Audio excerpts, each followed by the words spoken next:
Bonjour à tous et bienvenue à Débat de presse. C'est un réel plaisir pour nous de vous retrouver chaque dimanche à partir de 11 h pour décrypter, analyser et commenter les grands sujets qui ont marqué l'actualité nationale et internationale.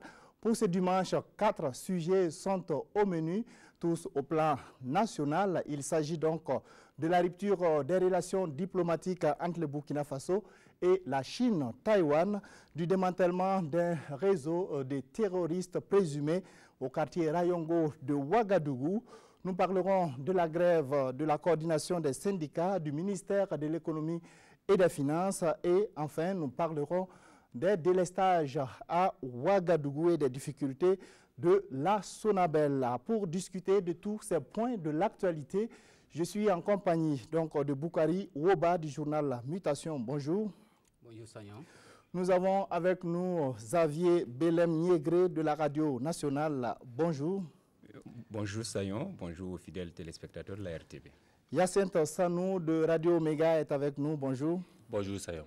Et nous avons Gabriel Koundjoro Kambou de Afrique Femme TV. Bonjour. Bonjour. Merci à tous d'avoir accepté notre invitation. Alors, le 24 mai dernier, le ministre en charge des Affaires étrangères du Burkina Faso, Alpha Bari, a annoncé dans une déclaration officielle la rupture des relations diplomatiques entre le Burkina Faso et la Chine-Taïwan. Alors, c'est une actualité donc, que vous avez suivie. Est-ce que vous pensez que le Burkina Faso a fait le bon choix donc, en rompant avec la Chine-Taïwan pour Pékin? Woba. Merci Sayon. Je crois qu'il y a peut-être deux choses. Il y a la rupture avec la Chine-Taïwan et il y a la reprise des relations avec la Chine populaire. On peut se féliciter de la reprise des relations avec la Chine populaire, mais est-ce que la rupture des relations avec un pays, quel que soit ce pays, peut être vue comme étant une bonne chose? De mon point de vue, je pense que de ce côté-là, il y a quand même de quoi relativiser. C'est peut-être parce qu'on est dans un embarras où on a affaire à deux pays qui ne s'acceptent pas mutuellement. On sait aussi les efforts d'investissement que la Chine-Taïwan a pu consentir pour notre pays pendant ces quelques années-là. Il semble que les deux fois que nous avons été en relation avec ce pays-là, si on les met ensemble, ça fait plus d'une vingtaine d'années voilà, qu'on a eu à coopérer. Donc je me dis quand même qu'il y a eu de très bonnes choses qui ont été faites dans ce sens-là. Donc avant de parler de la Chine populaire, il faut quand même remercier ce pays-là avec lequel nous avons pu collaborer pendant un bout de temps. Maintenant, la Chine populaire est de retour. C'est une nouvelle aventure. Quand j'écoute les différents commentaires, il y a sans doute mon propre opinion, mais je fais remarquer que c'est peut-être une des rares fois qu'on semble voir une sorte de convergence d'opinion au niveau des politiques, par exemple. Vous avez le premier responsable de l'opposition ou le premier parti de l'opposition, Zéphirin Diabré, qui a félicité cette reprise des relations. Ouais, on précise qu'il a fait à titre personnel, hein, pas en tant que oui, à titre, chef de file de l'opposition. Bien sûr, bien sûr. Ce qui laisse entendre qu'à l'intérieur de l'opposition, il peut bien avoir d'autres qui ne partagent pas son point de vue, mais n'empêche que Zéphirin est quand même le chef de file de l'opposition. Son parti est le parti le plus important aujourd'hui au niveau de l'opposition. Donc c'est quand même quelque chose. Les autres qui ne se sont peut-être pas encore prononcés, c'est peut-être aussi quelque part parce qu'ils adhèrent plus ou moins. Sinon peut-être ça aurait été beaucoup plus facile de sortir et de dénoncer. D'accord. Alors donc vous, de façon globale, vous approuvez, vous appréciez donc ce changement entre Taipei et Pékin? Je trouve que c'est une bonne chose de nouer des relations avec un pays, quel que soit le pays, et particulièrement comme la Chine. Mais comme je l'ai dit, il y a un peu de regret qu'on se sépare d'un pays avec lequel aussi on a eu quand même un bon nombre d'années de coopération qui ne nous a pas fait forcément de mal. Voilà. D'accord. Justement, est-ce que la Chine-Taïwan a assez fait, en tout cas, pour garder le Burkina avec elle, Koundjoro? Je pense que quand j'ai vu le tweet, j'ai d'abord sursauté. C'est la réaction normale de quelqu'un qui est fidèle en amitié. Parce que je trouve que, et pour nous autres qui n'avons connu que la Chine-Taïwan, parce qu'au moment où la Chine populaire était là, nous, on n'était pas encore à même de constater cette présence. Très loin, hein, voilà, bon, donc on a connu que la Chine et Taïwan. Si bien que quand j'ai vu ça, vraiment, j'ai sursauté. Parce que pour moi, comme il l'a dit, c'est toujours difficile de se séparer. Les séparations sont toujours douloureuses. Peut-être pour une partie, c'est bien, mais pour l'autre, c'est douloureux. Et nous avons vu même la descente des couleurs au niveau de l'ambassade de Chine-Taïwan. C'était émouvant. Donc, je pense que la Chine et Taïwan a fait ce qu'elle devait faire, a pu faire ce qu'elle a pu faire pour garder ses relations. Parce que c'est un autre pays qui travaille aussi pour son développement. On ne peut pas attendre que ce soit elle qui vienne tout investir, tout faire dans notre pays pour qu'on dise, bon, elle a assez fait, donc on reste toujours avec elle. Mais c'est des relations d'État à État, ce n'est pas d'individu à individu. Donc c'est ça qui fait que, bon, comme on le dit, les États n'ont pas d'amis, c'est des intérêts. Donc le Burkina aujourd'hui estime que son intérêt est dans la Chine populaire. Donc moi, comme je l'ai dit, les premiers moments, je n'ai pas vraiment apprécié cette rupture. Mais avec les échanges, avec les débats entre collègues, entre connaissances, bon, on est obligé d'accepter qu'on passe à une autre vitesse supérieure. Parce que aussi, l'avantage, c'est d'être capable d'écouter aussi les autres, ce qu'ils avancent comme raison. Et après avoir écouté, par exemple, des gens qui commercent avec la Chine populaire, on comprend que vraiment pour les commerçants du Burkina, c'est intéressant de renouer avec la Chine populaire parce que beaucoup de nos marchandises, beaucoup de nos commerçants vont en Chine. Et pour aller en Chine populaire, c'est difficile pour eux parce qu'il n'y a pas d'ambassade de Chine populaire ici. Le problème de visa se pose problème. Donc, à ce niveau, on peut regretter vraiment cette séparation, mais aussi, bon, espérer que ces nouvelles relations puissent permettre à nos commerçants de pouvoir exercer normalement. Je finis par dire, mais par rapport à ce que nous allons gagner, je pense que c'est ce que nous avions présenté à la Chine-Taïwan que la Chine-Taïwan a financé. Ce sera la même chose avec la Chine populaire. Donc si nous allons vers la Chine populaire en nous disant que nous sommes un petit pays, que nous n'avons rien à donner à la Chine, que la Chine, en réalité, c'est nous qui avons tout gagné en allant vers la Chine nous donnera le peu qu'elle veut. Mais si nous allons avec des ambitions vraiment d'un grand pays, parce que la grandeur, ce n'est pas souvent la taille, c'est aussi ce que vous avez en vous, c'est ce que vous dégagez en vous-même, à l'intérieur de vous-même, qui fait de vous un grand pays. Donc si nous allons avec de grands projets pour discuter d'homme à homme, d'État à État, je pense que nous allons gagner. Mais nous allons toujours avec ce genre de sébile pour dire, bon, nous sommes un pauvre État, donc aidez-nous. Non. Là, d'accord, pour le moment, on n'en sait pas grand-chose. En tout cas, on n'a pas les projets qui, en tout cas, ont été déposés sur la table avec cette nouvelle relation, en tout cas, qui vient d'être rétablie. Hyacinthe. Alors déjà, on sait qu'il y a tous les projets de Taïwan qui vont être repris par Pékin. L'assurance a été donnée. Et il y a notamment aussi le projet d'un grand hôpital à Bourg-la-Sauce, ce qui est sorti en tout cas des premières heures de notre nouvelle relation avec la Chine populaire.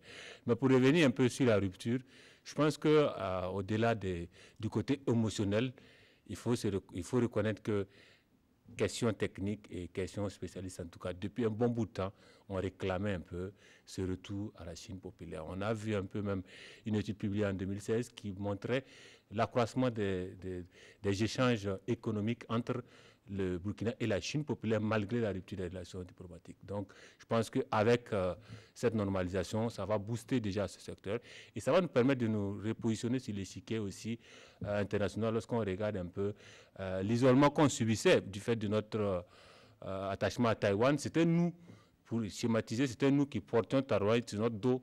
Question représentation diplomatique à l'international, à l'ONU, c'est nous qui portons la voix de Taïwan. Cette fois-ci, nous sommes derrière quelqu'un qui a un droit de veto. Donc, je pense que l'un dans l'autre, c'est à mettre dans la balance en faveur, en tout cas, de cette nouvelle relation avec la Chine populaire.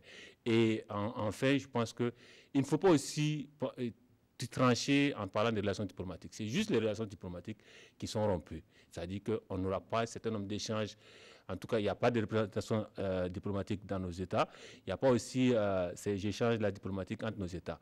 Mais les échanges commerciaux, les échanges culturels ne sont pas rompus pour autant. Tout comme on avait des relations avec la Chine comme on l'a dit, des commerçants qui allaient donc faire les achats en Chine, où il y avait des importations qui étaient faites depuis la Chine. On peut continuer tout à fait à ce niveau avec Taïwan. Et aussi, du côté culturel, on peut continuer des échanges avec Taïwan. Donc, il ne faut pas, ce n'est pas véritablement un divorce, mais je pense que c'est juste un éloignement.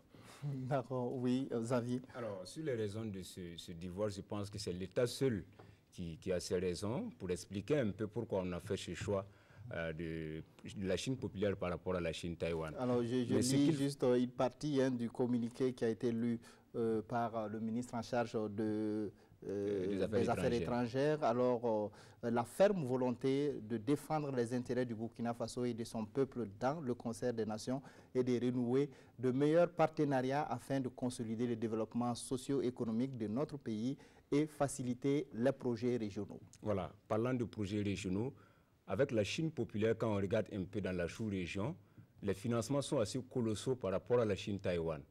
Là, les chiffres le montrent, que ce soit en Côte d'Ivoire ou au Sénégal, les partenariats avec cette Chine-là, les populations ont engrangé beaucoup de bénéfices. Quand on fait la liaison un peu avec la Chine Taïwan ici, depuis cette coopération, depuis les années 1994, on a senti, ce que j'ai eu comme impression, c'était beaucoup plus une diplomatie intuitu personae. Ça veut dire quoi? Les projets financés par la Chine-Taïwan étaient beaucoup plus dirigés dans le cercle du milieu de la présidence. Voilà, lorsque vous prenez un peu, que ce soit les engagements nationaux, ce n'était pas une diplomatie de développement. Alors que la Chine populaire qui finance un peu les grands projets, que ce soit en Côte d'Ivoire ou au Sénégal, lorsque vous voyez, c'est des projets qui rentrent directement avec des bénéfices au niveau de la population. Donc, moi, je pense que le pays a fait le bon choix en choisissant donc de traiter avec la Chine populaire que la Chine-Taïwan. N'oubliez pas que la Chine-Taïwan est la huitième puissance financière dans le monde. Ça veut dire que c'est un pays très riche. Et si le Burkina ne gagne pas beaucoup de projets de financement, je vais parler par exemple des projets de développement. Lorsqu'on prend par exemple l'autoroute Yamoussoukro-Ouagadougou, c'est un grand projet que la Chine populaire soutient la Côte d'Ivoire. Je pense que de notre côté, on essaie un peu de voir avec la France. S'il y a cette volonté d'aller avec la Chine populaire, c'est que l'État a vu quelque part que la Chine populaire pouvait nous aider à concrétiser ce projet, par exemple. Voilà. Oui, Woba, réaction par rapport à ce qui vient d'être dit? Oui, par rapport à ce que Xavier disait tout à l'heure, effectivement, on peut voir la coopération avec Taïwan à deux niveaux. Il y a des investissements qui bénéficient aux populations, sans doute. Les aménagements, il y a l'hôpital Blaise Compaoré que tout le monde connaît, c'est au profit des populations. Mais effectivement, je suis d'accord avec lui sur le fait qu'il y avait une sorte de relation beaucoup plus étroite avec le président Blaise Compaoré et d'une certaine manière avec la famille présidentielle, si bien qu'on se demande si dans cette relation-là, il n'y a pas des individus, des intérêts privés qui ont pu bénéficier à la même hauteur, sinon même plus que le pays en tant que tel. Donc il y avait effectivement ces questions-là qu'on se posait. Et je crois qu'il y a même un an de cela, au niveau de mutation, nous avons eu à faire un article dans ce sens sur les investissements de Taïwan pour voir exactement à quoi est-ce que cela représentait. Mais tout qu'on dit, tout qu'on fait, je le redis, il y a de quoi regretter un peu que d'une certaine manière, effectivement, on rompt les relations avec un pays qui a été pendant un bout de temps un ami. Yassine disait qu'on peut toujours poursuivre les relations commerciales, culturelles et sur d'autres plans. Si cela est possible, tant mieux, mais sachons que la Chine-Taïwan avait besoin surtout d'une seule chose, que effectivement nous portons sa cause au niveau de l'ONU.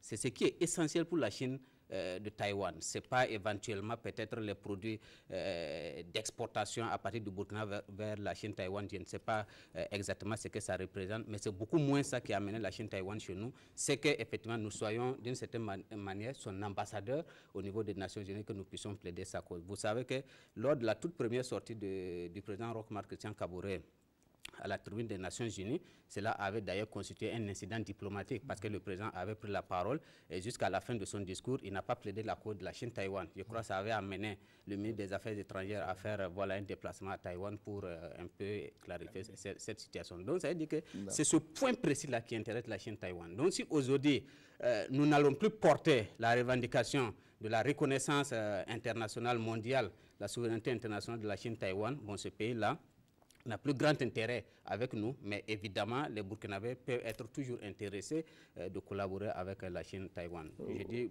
ça c'est ce qui concerne la Chine-Taïwan. Aujourd'hui, étant donné que la passe semble être totalement tournée, nous devons regarder surtout qu'est-ce que exactement nous pouvons gagner avec la Chine populaire. Et à ce niveau, je vois que tout ce qui semble nous intéresser, hein, quand on écoute tous les analyses, les intervenants, on met en avant la puissance économique de la Chine, qui va venir nous sortir de notre sous-développement, de notre pauvreté. Mais là, j'ai dit, il faut toujours relativiser, et cela est très important.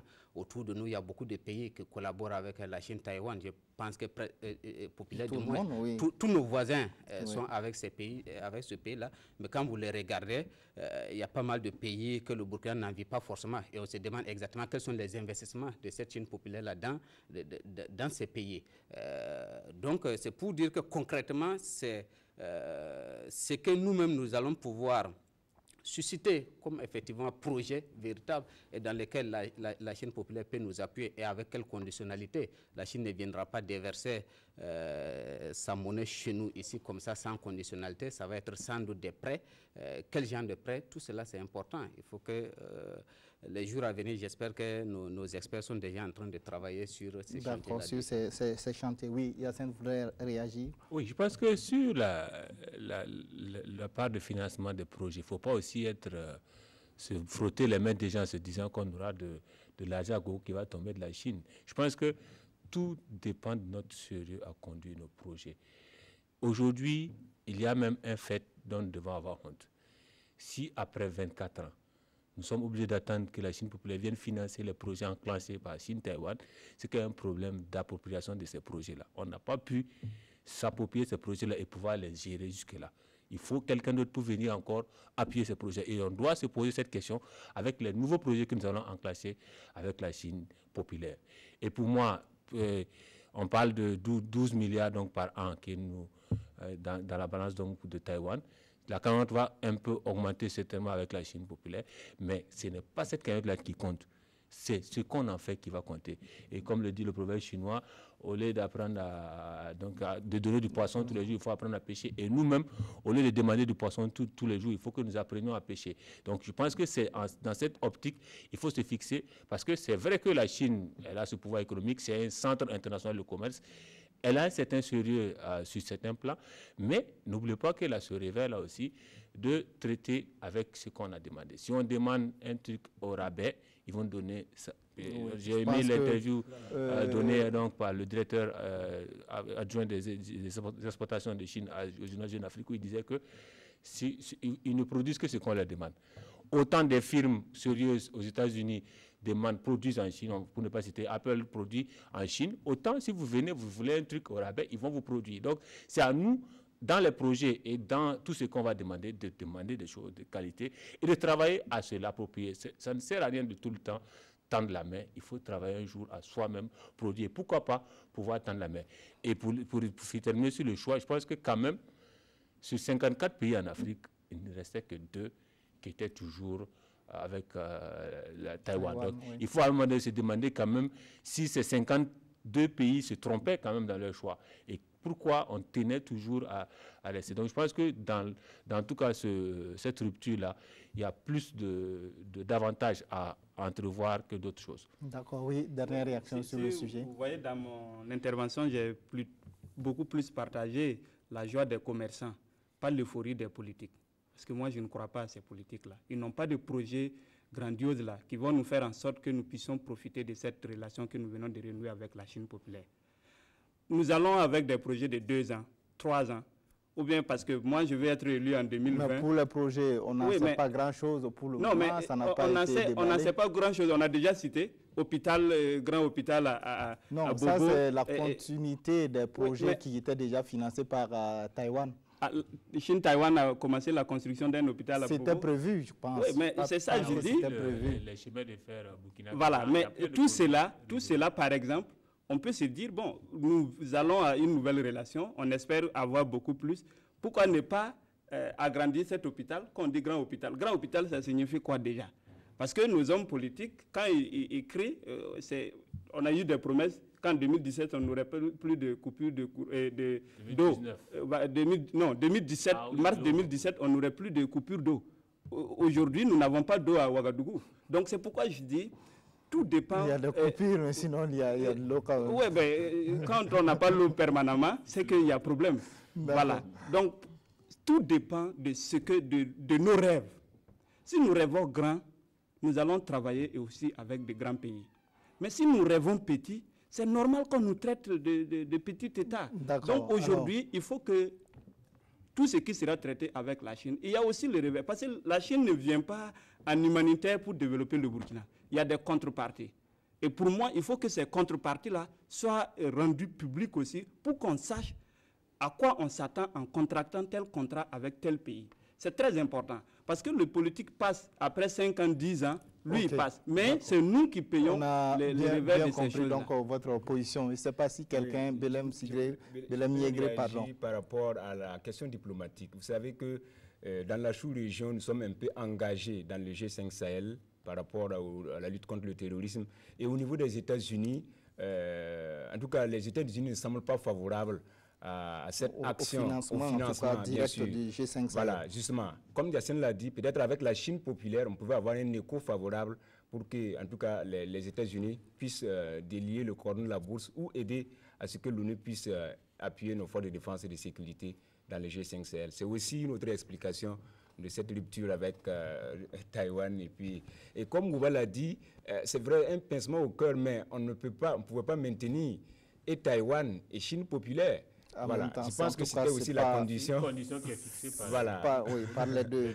Si vous êtes avec moi, vous n'êtes pas avec l'autre. Voilà, donc on va essayer d'avancer un peu dans les débats pour parler d'un autre sujet. Vous parliez tout à l'heure de lutte contre le terrorisme. Alors au cours de la semaine, on a vu donc cette opération des forces spéciales de la gendarmerie qui ont délogé donc un groupe terroriste présumé donc, qui était retranché dans un quartier à Ouagadougou, à Rayongo, dans une villa. Alors le bilan, vous le savez, il y a eu donc des morts, 3 donc, assaillants qui ont été abattus et un gendarme burkinabé donc, qui a perdu la vie. Il y a également des blessés et un présumé terroriste a été capturé. Donc très rapidement, un mot sur cette opération de nos forces de défense et de sécurité. Alors d'abord, il faut saluer un peu la prouesse de nos forces de défense et de sécurité. C'est la preuve que le renseignement fonctionne malgré un peu toutes les récriminations qu'on fait au niveau de nos forces de défense et de sécurité. C'est une prouesse à saluer, mais il faut aussi interpeller la population parce que nous sommes dans une guerre. À l'intérieur de Ouagadougou, nous sommes en guerre contre les terroristes. Qu'est-ce que les gens font quotidiennement avec leurs voisins? Qu'est-ce que les bailleurs, je vais parler des locataires, est-ce qu'ils connaissent l'identité de ceux qui viennent régulièrement demander à louer des maisons dans les quartiers périphériques, les bidonvilles qui se développent au niveau de Ouagadougou? Je pense que c'est des préoccupations assez importantes que les Ouagavillois doivent se poser. Et la dernière décision du Conseil des ministres de renforcer un peu la sécurité au niveau de Ouagadougou est une bonne décision. Il faut interpeller surtout les populations à dénoncer les personnes suspectes pour que les forces de défense et de sécurité puissent vraiment dénicher ces réseaux de terroristes-là. Parce qu'on a pu dénicher un réseau. Combien de réseaux dorment toujours dans ces quartiers périphériques-là? Dieu seul sait. Et ce n'est qu'avec la collaboration de la population qu'on peut arriver à déjouer ces terroristes-là. D'accord, oui, Hyacinthe. Alors, Xavier a utilisé un mot qui m'a tout de suite intrigué, c'est le terme prouesse. C'est parce qu'on n'a pas tellement l'habitude d'avoir ce genre de nouvelles, c'est vu comme une grande victoire, c'est vu comme une prouesse. Je pense que dans l'ordre normal d'une unité spéciale d'intervention de la gendarmerie nationale, ce genre d'opération devrait être quotidienne.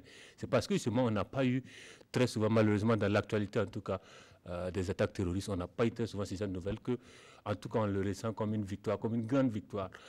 C'est malheureusement la réalité aujourd'hui dans la lutte contre le terrorisme. Ce genre d'action est très, très, très rare. Donc, j'ai souhaité que ça arrive de plus en plus. C'est encourageant déjà que ça a pu arriver. Ça veut dire qu'on peut le faire. Ça veut dire que le renseignement peut permettre d'anticiper sur les opérations au lieu de venir compter les morts donc après que ces individus-là aient agi. Donc déjà, sur ce plan, donc, il faut saluer que le fait que le renseignement ait bien fonctionné. On a pu anticiper pour aller déloger ces personnes-là, bien vrai qu'il faut regretter, bien sûr, le décès du maréchal-chef Ouédraogo. Mais il y a un fait aussi, et une information très importante dedans, c'est l'identité des terroristes. Vous avez 2 Burkinabés qui sont parmi ces terroristes. Ça dit que avant, nous avons l'impression que la menace venait d'ailleurs. Aujourd'hui, il faut se regarder dans la glace. L'ennemi est à l'intérieur même de la maison. Il faut forcément travailler, Xavier a donné des pistes, il faut forcément travailler nous-mêmes à déloger ce ver-là qui est dans le fruit, à déloger ces personnes-là qui sont des Burkinabés, mais qui travaillent à tuer d'autres Burkinabés, qui travaillent à détruire tout ce qui est édifice de l'État burkinabé. Et je pense que c'est en cela que chacun doit apporter sa contribution. Ce n'est pas que l'action des forces de défense et de sécurité, où que l'on soit, qui que l'on soit, on peut, ne serait-ce que par le réflexe d'informer, dans le réflexe, en tout cas de dénoncer certaines activités suspectes, pouvoir permettre de déloger et d'anticiper sur ces actions-là. Oui, en tout cas, le cerveau donc, de ce groupe a été identifié par les enquêtes selon le procureur du Faso qui a animé une conférence de presse. Il s'agirait donc de Abdoulaye Savadoro alias Abdallah qui serait en tout cas le cerveau donc, de ce présumé groupe terroriste. Oui, comme vous.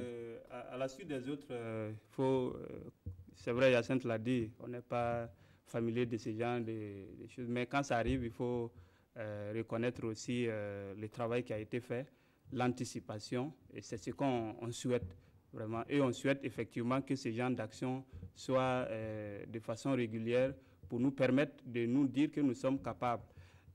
Mais par rapport à la collaboration de la population, je pense que chacun doit jouer son rôle de façon responsable. Parce que si les populations dénoncent aujourd'hui, il y a par exemple ceux qui sont venus louer la villa pour résider là-bas.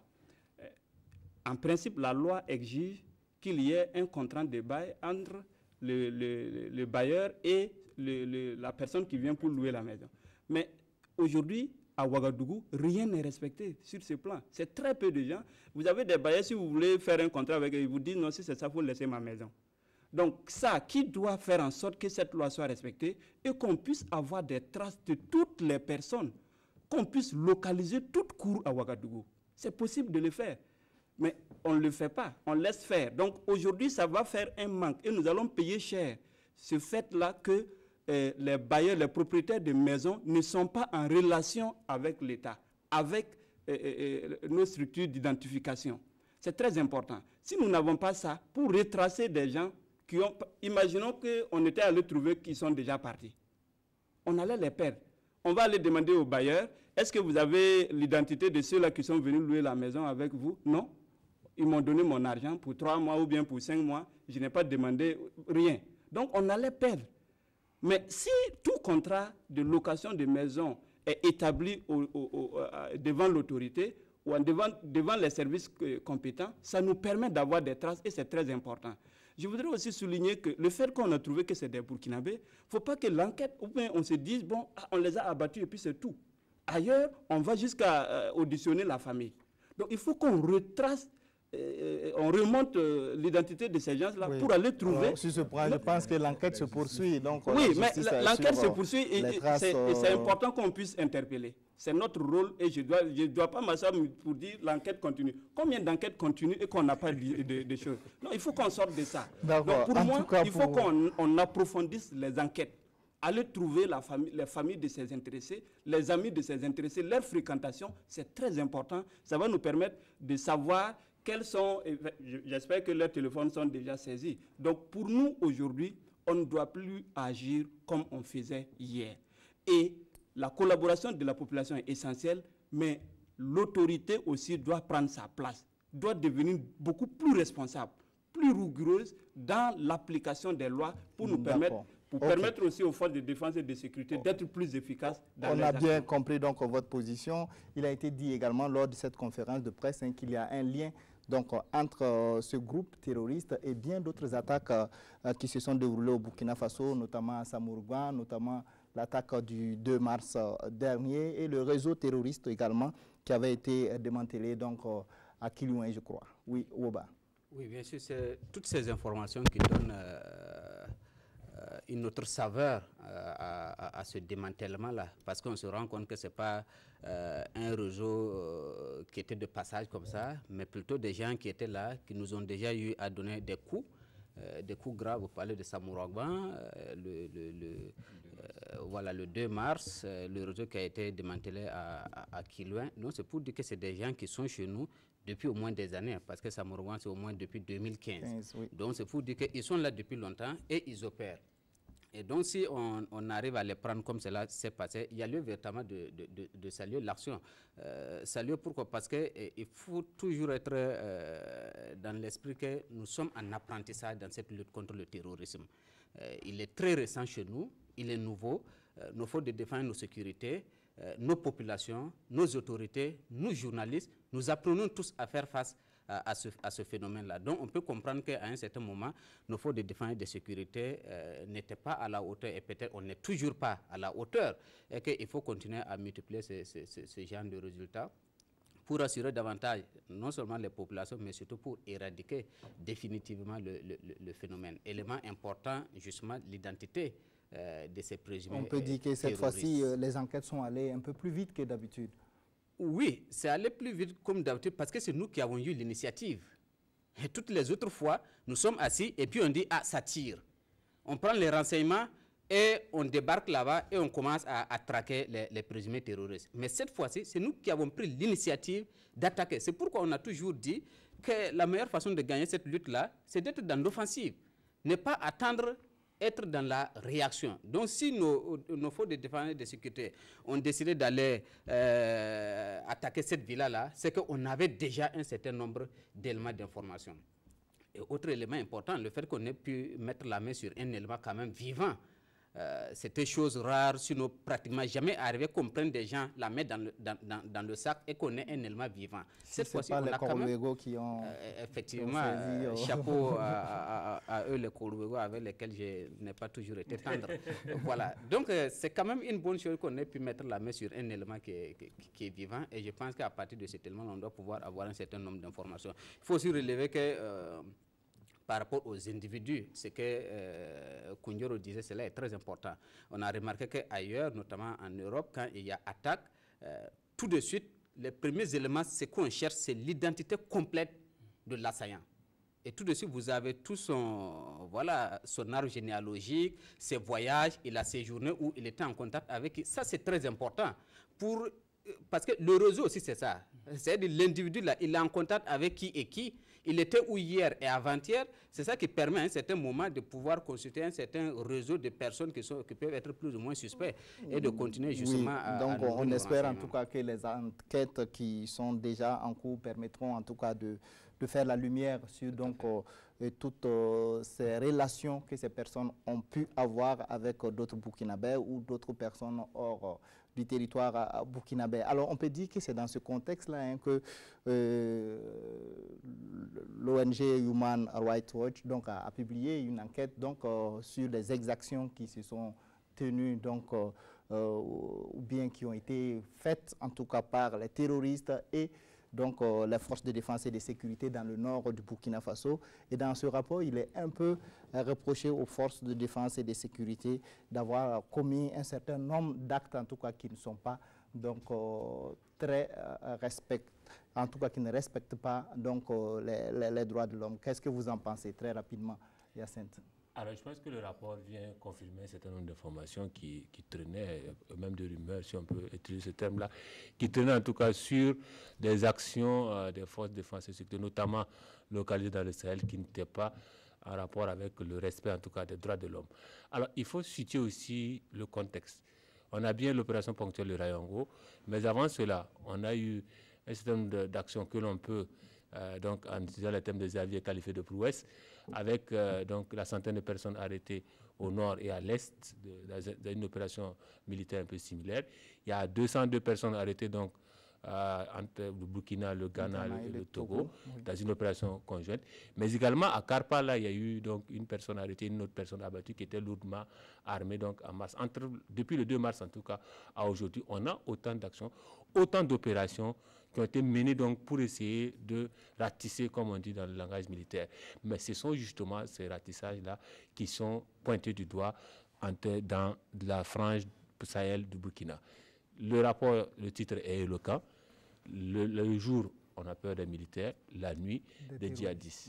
Donc, il y a un fait, lorsque, en tout cas dans le ressentiment de certaines populations, lorsqu'on essaie de pourchasser, parce qu'on comprend un peu aussi le sentiment dans lequel peuvent se retrouver ces éléments de force de défense et sécurité, lorsque même l'état-major en vient à être frappé, ou lorsque vous avez un frais d'armes ou une unité qui explose sur une mine, et que vous avez un ratissage à faire, vous le broyez, en fait, tout ce qui ressemble physiquement ou pas à l'ennemi, donc on n'arrive pas, parce qu'on parle le plus souvent d'ennemis non identifiés, mais on a plus ou moins un délit de faciès qui intervient ici. Et malheureusement, on peut en venir, en tout cas des témoignages déjà en faisaient cas avant ce rapport-là, de certaines actions qui n'étaient pas, en tout cas, de nature à respecter les droits de l'homme. Donc je pense qu'il faut prendre ce rapport au sérieux du côté de l'État, travailler à ce que, dans l'action, on ne travaille pas à améniser ce qu'on aura accompli. D'accord. Alors, on va écouter les autres. Est-ce que c'est possible dans un tel contexte où on ne sait pas qui est terroriste, qui ne l'est pas, ils ne sont pas en tenue militaire, ils ressemblent à tout le monde? Est-ce que dans ces contextes de tension, en tout cas sur le front, on peut identifier qui est qui et puis voilà, commencer à mettre en application en tout cas les règles qui protègent les droits de l'homme? Oui, je dirais ce travail, c'est comme on a mélangé du fonio et du petit mil et on vous demande d'extraire le fonio et de laisser le petit mil. C'est très difficile. Donc, on comprend que pour les forces de défense et de sécurité, ce n'est pas chose aisée. Et nous devons aussi comprendre leur terrain d'intervention, leurs conditions d'intervention pour juger de certains faits. Et c'est vrai, on dénonce tout ce qui est les délits de faciès, ainsi de suite, mais il faut reconnaître vraiment que c'est un travail difficile. À partir du moment aussi où vous avez peut-être des gens qui ne collaborent pas assez ou des gens que vous estimez que, bon, peut-être c'est eux qui hébergent ceux-là qui sortent la nuit faire ci et ça et puis repartir, ainsi de suite.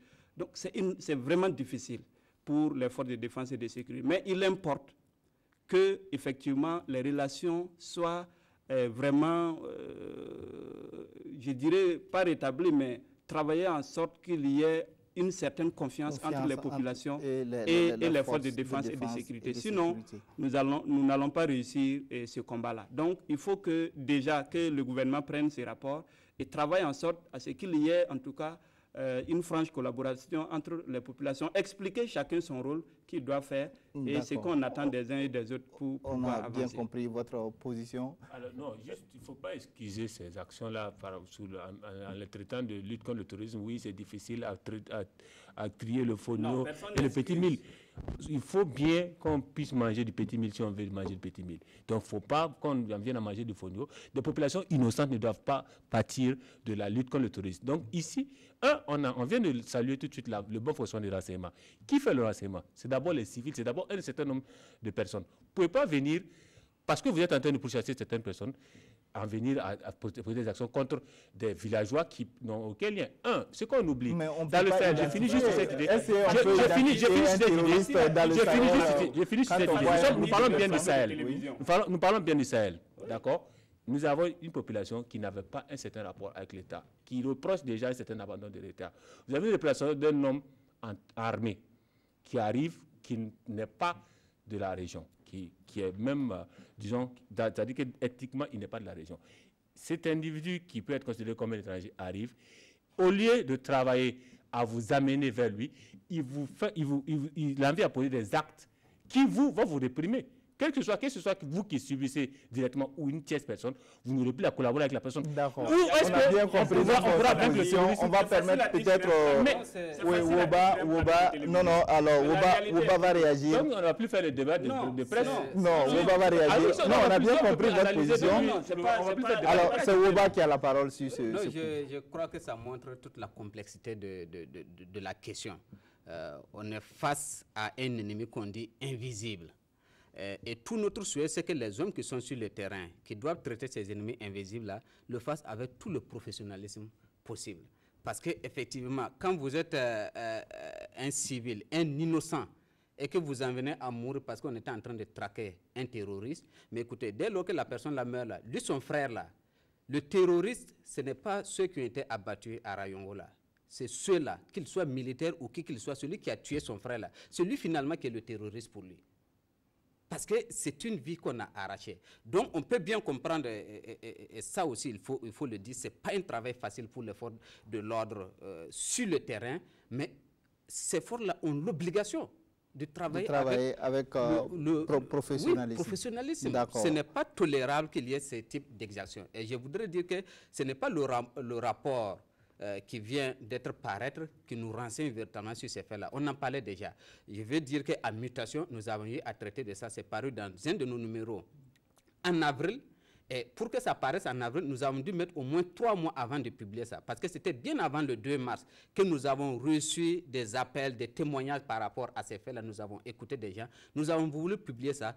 Nous avons contacté l'état-major qui nous a demandé d'envoyer une lettre écrite pour avoir un entretien. La lettre a été déposée. La lettre a fait au moins 1 mois là-bas, jusqu'à ce que l'attaque du 2 mars intervienne. Quand il y a eu l'attaque du 2 mars, nous avons dit que ce n'est pas le contexte actuel là qu'il faut publier ce genre d'informations. Nous avons encore entendu, et c'est pratiquement, je crois bien, le 15 avril que nous avons eu à publier cet article-là concernant les exactions de nos forces de défense et de sécurité dans la partie Sahel du Burkina. Donc la situation, elle est sérieuse et il faut appeler les forces de défense et de sécurité à plus de professionnalisme. Ok, oui, dernière réaction. Moi, je pense que la difficulté est réelle. Hein. C'est vrai, les confrères l'ont déjà soulevé.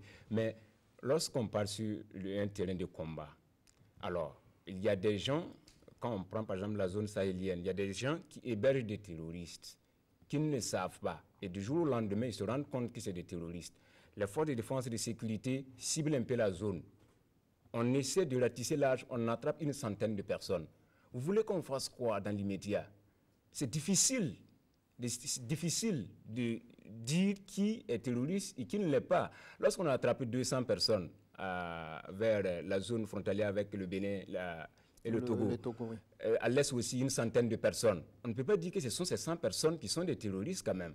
Alors, mais s'il y a des implications, il faut que les droits de l'homme soient rigoureusement respectés, comme les confrères l'ont dit. Il faut que les forces de l'ordre sachent un peu sortir le bon grain de livret, avec beaucoup de professionnalisme pour que ceux qui ne sont pas terroristes ne subissent pas les exactions des terroristes. D'accord. Alors, on a bien compris vos différentes positions. On va avancer dans le débat parce qu'on est pris par le temps. On va parler donc de cette grève qui a commencé donc lundi dernier, grève donc de la coordination des syndicats du ministère en charge de l'économie et des finances.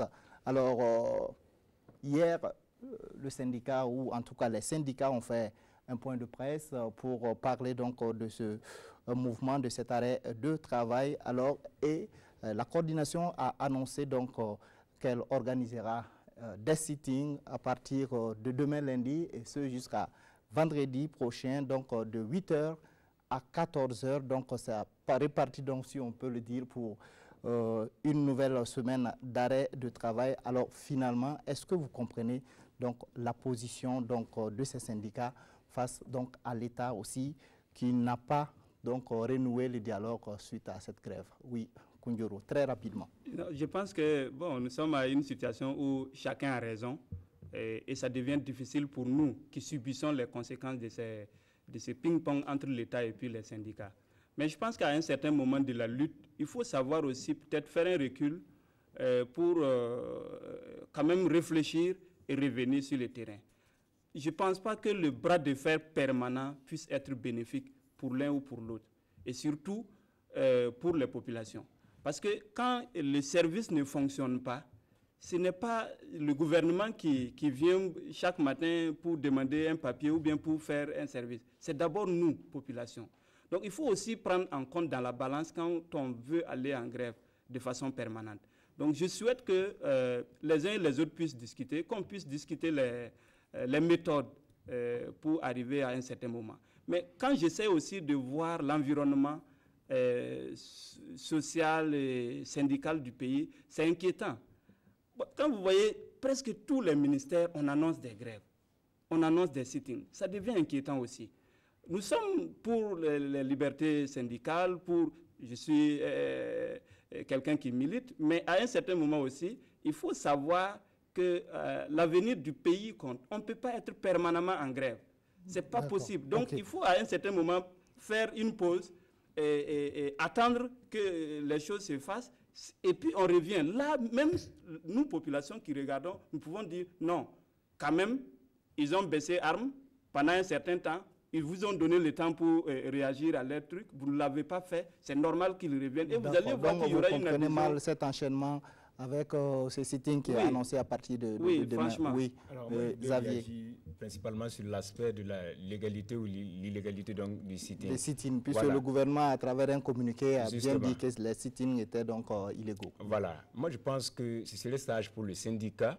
Nous sommes dans un pays démocratique, d'essayer d'attaquer la décision qui a été rendue par le Conseil d'État. Oui. Si c'est possible.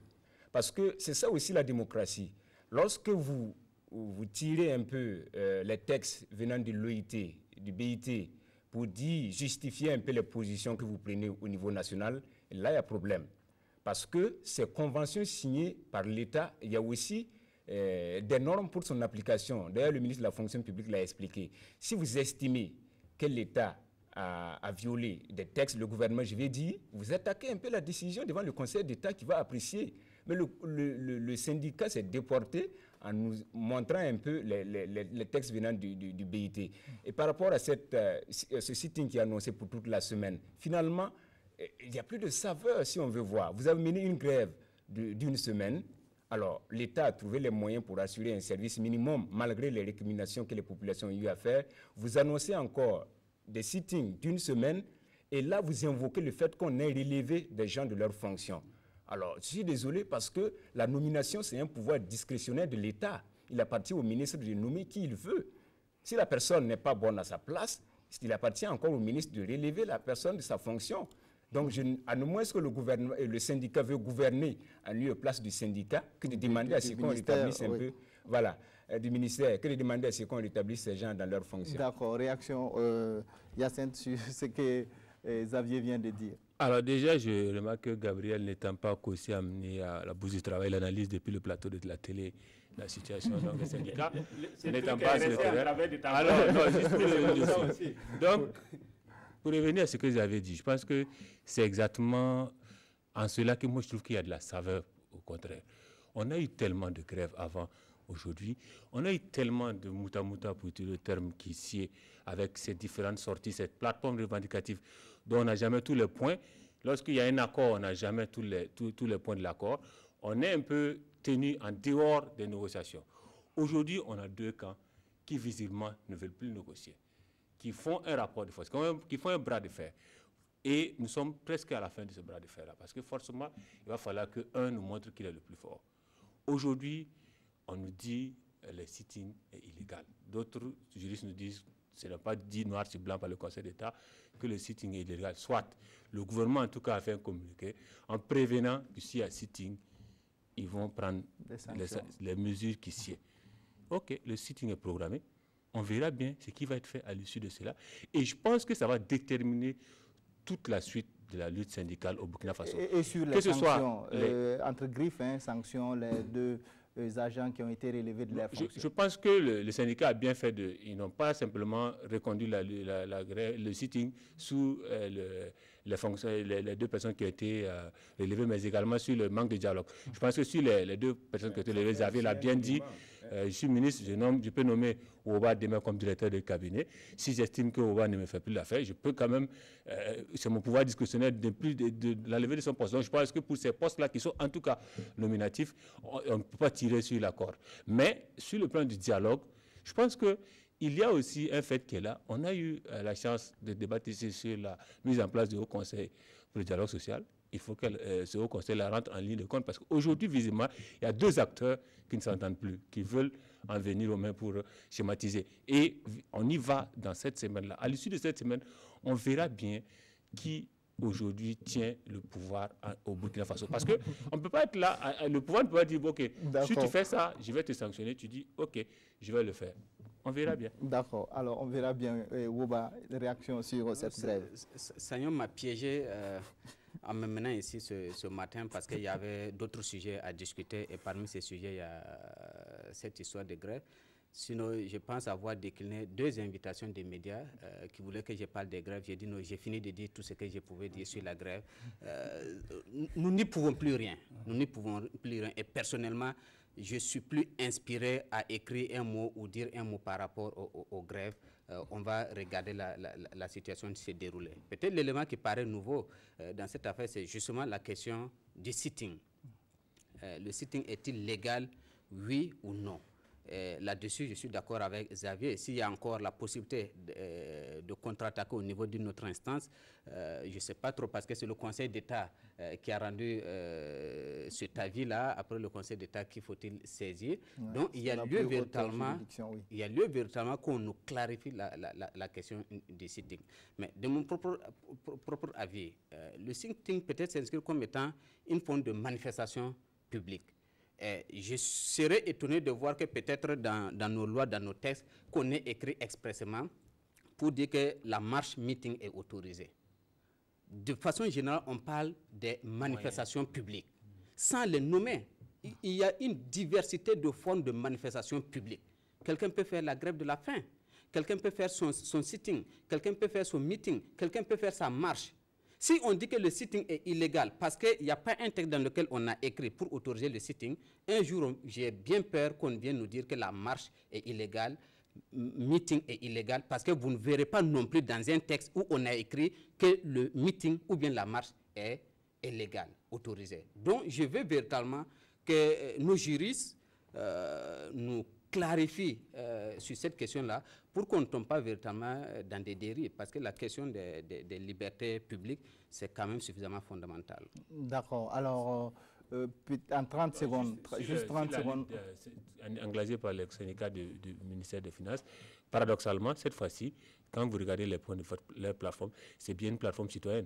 La question du fonds commun qui fait couler autant d'encre et de salive n'est pas dans cette lutte-là. C'est bien. Il y a une question qui, pour moi, il y a une question pour moi qui est très importante, c'est celle des bails des baux locatifs. Non, le check-off, ça, c'est intersyndical. Je pense que ça, même, en temps normal, on ne devrait même pas avoir à lutter pour cela. Ça, c'est pour moi un droit pour le syndicat. Mais je pense que la question des baux locatifs, ça porte tout ce qu'on a comme action de réduction du train de vie de l'État. On a vu le débat sur les talismans du gouvernement. Ça, c'est un point que le syndicat a levé, qui serait intéressant d'examiner. Et je pense qu'au lieu de rentrer dans ce bras de fer-là, on ferait bien, en tout cas, des gens qui demandent à aménager dans leurs locaux plutôt qu'à louer d'autres locaux. Je ne pense pas qu'on puisse trancher cela. Je pense qu'au contraire, on devrait s'asseoir autour d'une table et discuter sur comment pouvoir mettre en œuvre cette plateforme-là. Le gouvernement dit que ça sera fait avant fin 2018. D'accord. Alors, il faut qu'on avance dans le débat.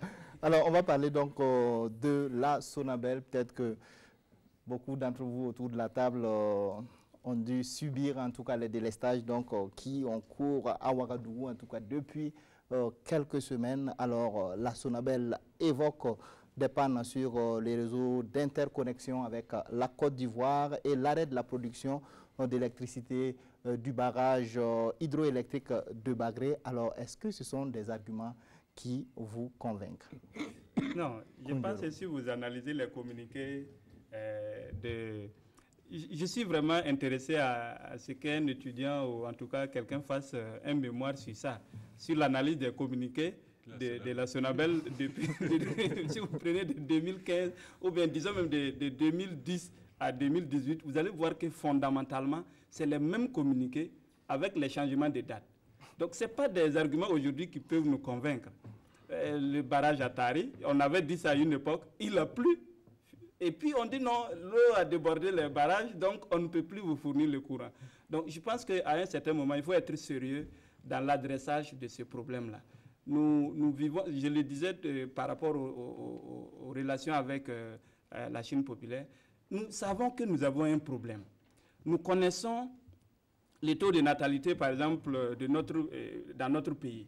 Nous savons le taux d'urbanisation dans notre pays.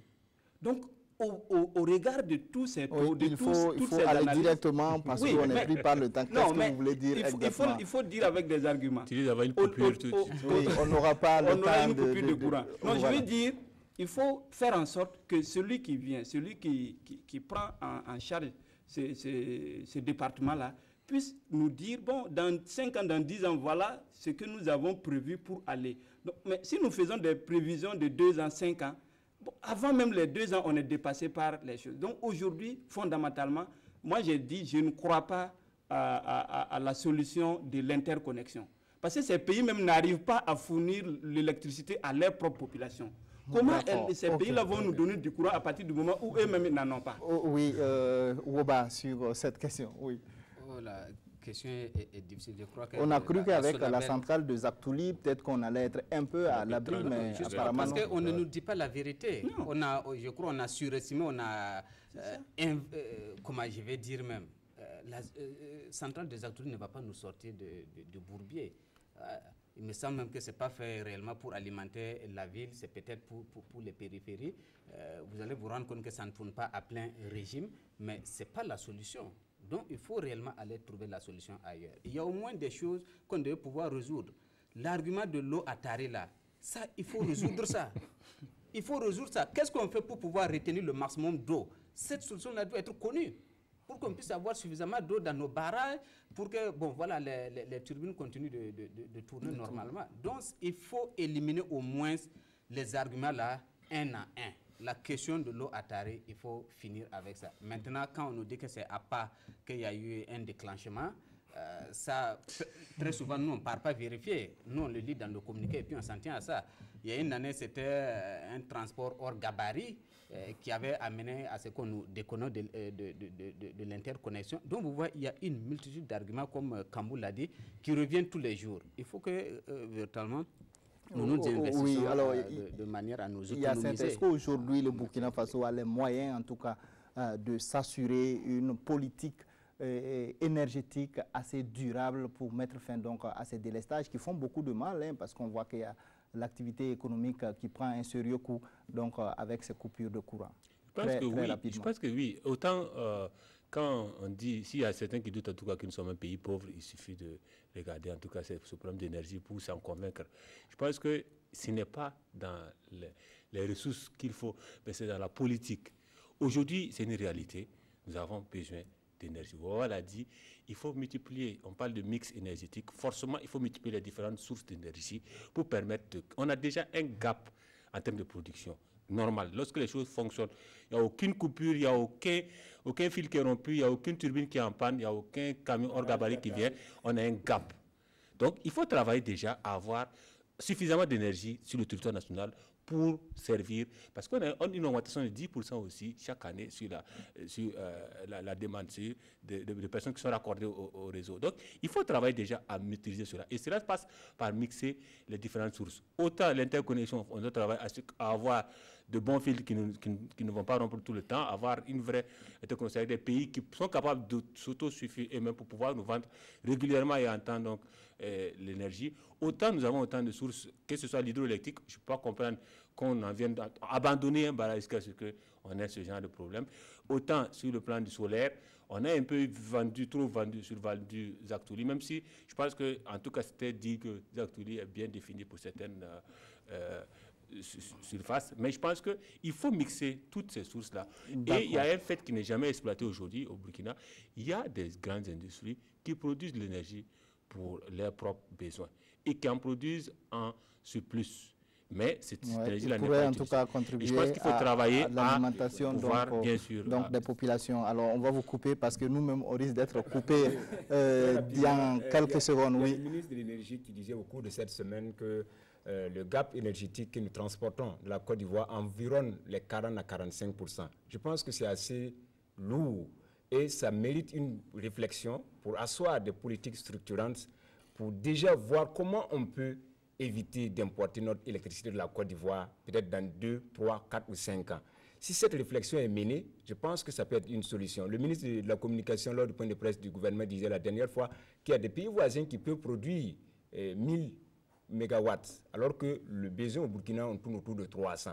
Si des solutions peuvent être expérimentées dans des pays voisins, notamment c'est avec le solaire, pourquoi ne pas mettre en place une politique structurante, même si c'est dans 5 ans, pour que les Burkinabés s'assurent que dans 5 ans, en tout cas, on va s'en sortir de ce bourbier comme Ouba l'a dit. Il faut laisser les fausses promesses sur le plan de Parce que lorsqu'on nous fait miroiter 2019, Bon, on va tous compter les jours jusqu'en 2019. 2019, c'est dans quelques mois. Et bon, on espère en tout cas que les solutions idoines seront trouvées donc à ce problème d'énergie. En tout cas, merci à tous d'avoir participé à cette émission. Merci à vous, chers téléspectateurs, de nous avoir suivis. Et je rappelle très rapidement que j'étais sur le plateau avec Kambou Koundjoro Gabriel de Afrique Femme TV, alors Yacinthe Sanou de Omega FM, Xavier Belem Niégré, donc de la radio nationale du Burkina, et Boukari Woba du bimensuel Mutation. Merci de votre fidélité. Restez en compagnie de nos programmes.